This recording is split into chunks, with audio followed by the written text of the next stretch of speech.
Ambassador Tyrone Obaseki, and I want to take the time to thank you for being a supporter of my upcoming memoir titled 18 Years of Slavery, My Journey Through the American Foster Care System.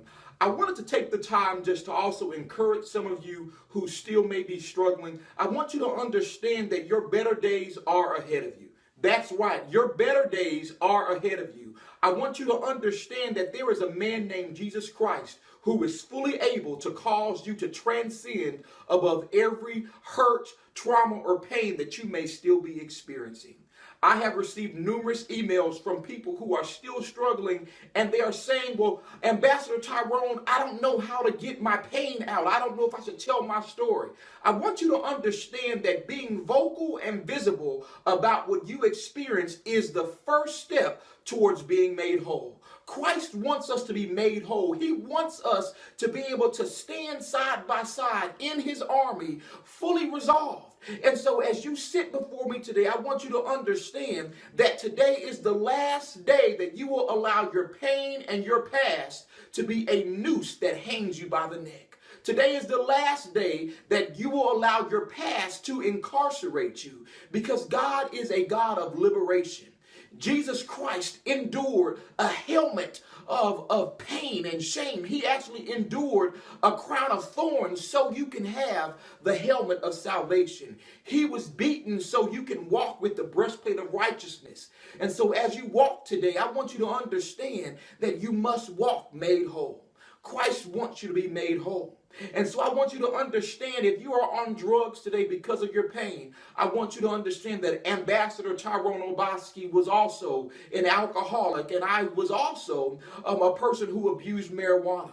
But I want you to know that when I laid my life down before the cross, my life transformed for the better. I want you to understand that if you were molested and you are still struggling with that pain, I want you to know that whenever you follow Christ, everything can be made new. Yes, as a person who was molested, I was hurt and I was abused and I didn't know what to do next. I was broken in life. But I found a man named Jesus, and when Jesus came into my life, things transformed for the better. So I want you to understand that there's no pain that Christ Jesus cannot heal. I want you to understand that even as you worry about your tomorrow, understand that Christ has already given you a purpose. He has already given you permanent provision. Yes, he has given you an expected future whereby which you are going to walk in grace and mercy.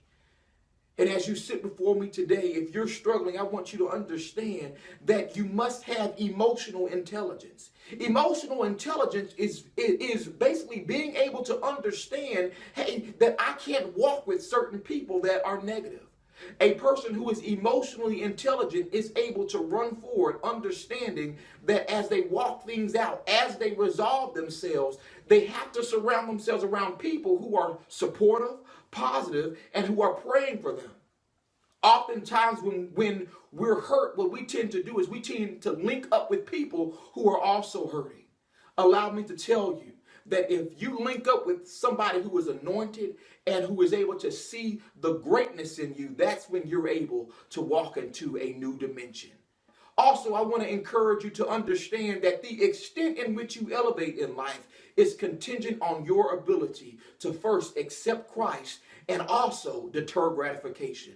Sometimes whenever we're hurt and abused, what we do is we try to pacify that abuse, and we try to run towards drugs, and we try to run towards people and other things that try to fill this void. But when you run to Jesus, you begin to understand that it's only the blood that can wipe away pain. I'm excited today, and I want you to understand that 18 Years of Slavery, My Journey Through the American Foster Care System, is not just a book. It's a book that brings forth healing and transformation. Thank you for your support.